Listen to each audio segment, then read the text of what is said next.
السلام عليكم، مرحبا بكم معايا في فيديو جديد. اليوم ان شاء الله غنوجد معاكم كريب اللي كيجيو رائعين هكا كيف كتشوفوا، محمرين وخفافين ما تشبعوش منهم. ندوزو نشوفوا المقادير. هنايا خلاط كهربائي غادي نضيف قريصه ديال الملحه، ما نكثروش منها. عندي هنايا 2 ساشيات ديال الفاني مع 2 معالق كبار ديال السكر سنيده ومع 2 حبات ديال البيض. غادي نضيف ليهم نص سيطرو ديال الحليب. من بعد غنخلطهم واحد شويه، غنطحنهم واحد الطحنه. غادي نضيف لهم 200 غرام ديال الدقيق الفورس اللي غيكون من نوعيه جيده. وهنايا من بعد ما طحنته غادي يجي على هذا الشكل هذا حتى يرغوي مزيان كيف كتشوفوا. نطحنوه مزيان باش يعطينا نتيجه زوينه. غادي ندوز نصفيه في شي كاسرونه او في شي اناء وغادي نخليه واحد 20 دقيقه وعاد غنبدا نطيب فيه. هنايا سخنت المقيله ديالي على نار متوسطه وغنبدا نطيب ان شاء الله الكريب.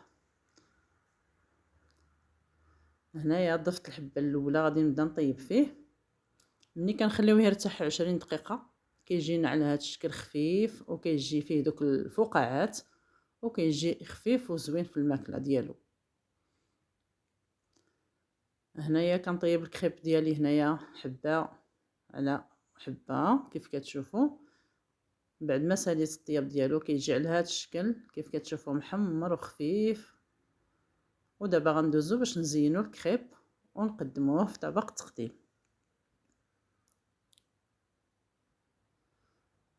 الكريب كيجي على هذا الشكل كيف كتشوفوا خفيف محمر غزال ما تشبعوش منه. غير جربوه لوليداتكم وراه كيجي زوين. غادي نضيف شويه ديال غندهنو بشويه ديال الشكلاط. كل واحد كيفضل باش يدهنو بالعسل ولا الشكلاط او اللي بغيتو كريمه. وغادي نضيف شويه ديال البنان مقطع. هنايا انا غادي نضيف شويه بالبنان وشويه غادي نزينو بالفريز حتى هو كيجي مزيان. وهكا غنبدا نعمر الكريب ديالي وغنحطوه حتى غادي نسالي الكميه كامله اللي عندي.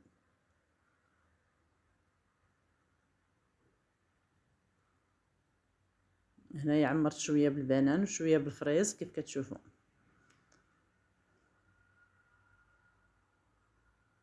غنستمر هكذا حتى نسالي. وهكا كيجي الكريب ديالي كيف كتشوفوا. كنقدموه هكا بالصحه والراحه. كنزينوه بشويه ديال الفريز كيف كتشوفوا والبنان.